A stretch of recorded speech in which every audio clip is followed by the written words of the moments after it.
Shaykh, is time travel possible? Time travel? Haqiqatut Tayy, of course it is. Time is a constant and it's a page on a book.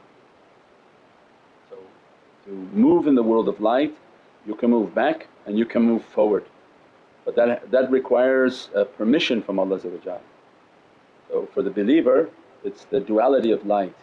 The light is a particle and a wave.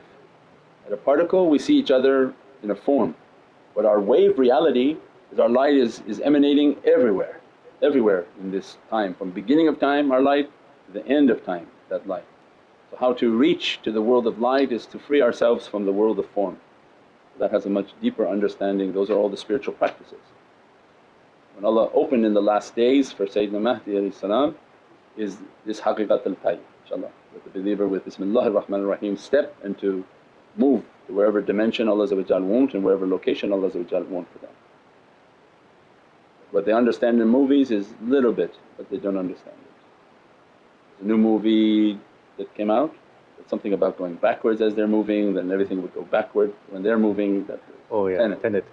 That didn't make sense, it's just I got too excited from the other movie he made and that took it way off. If you go forward in time then everything would be going backwards. They don't put in account in their knowledge to Allah. When Allah created creation they are merely just pages of a book.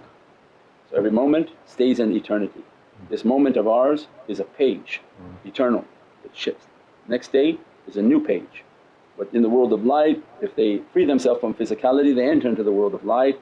If Allah wants to show them 500 pages back they enter into that page and they can be present at that page, and for them at that time would be present.